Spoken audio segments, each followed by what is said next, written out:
একটি পরীক্ষিত রাজনৈতিক দল, সরকারের বাইরে। আমরা যখন সরকারে দেখছি আমাদের দলের প্রতিষ্ঠাতা শহীদ প্রেসিডেন্ট জিয়াউর রহমান তিনি বাংলাদেশে সংস্কারের যে মূল কাজগুলো শুরু করেছেন, একদলীয় শাসন ব্যবস্থা থেকে বহুদলীয় শাসন ব্যবস্থা থেকে তিনি মিডিয়াকে ওপেন করেছেন, ফ্রি করে দিয়েছেন, ফ্রি মিডিয়া। তিনি অর্থনীতিকে মুক্ত করেছেন এবং অর্থনীতির আজকে যে অবস্থাটা আমরা দেখছি সেই ভিত্তিটা তিনি তৈরি করেছিলেন শহীদ প্রেসিডেন্ট জিয়াউর রহমান।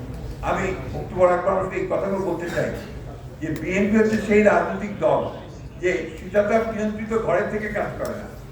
দীর্ঘ 15 বছর বিএনপি গণতন্ত্র যে সংগ্রাম করেছে, লড়াই করেছে।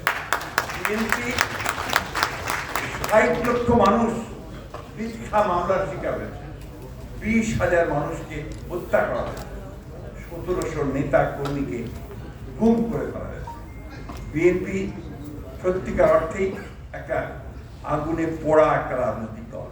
আমরা বিশ্বাস করি যে আমরা আমাদের তরুণ নেতা আমাদের তারেক রহমান সাহেবের নেতৃত্বে আমরা যেভাবে কাজ করেছি বিগত বছরগুলোতে, আমরা যেভাবে আমাদের নেত্রী আপসী নেত্রী দেশের জিয়ার নেতৃত্বে গণতন্ত্রের জন্য সংগ্রাম করেছি, লড়াই করেছি, আমরা যেভাবে আমাদের এই দেশের স্বাধীনতার ঘোষক শহীদ প্রেসিডেন্ট জিয়াউর রহমানের ঘোষণার মধ্য দিয়ে যুদ্ধ করেছি, আমার বিশ্বাস আমরা যদি এই সামনে নির্বাচনে জনগণের আস্থা অর্জন করতে পারি তাহলে অবশ্যই আমরা আমাদের তরুণ নেতার নেতৃত্বে এই দেশকে আমাদের আকাঙ্ক্ষিত জায়গায় পৌঁছানোর চেষ্টা করব অবশ্যই।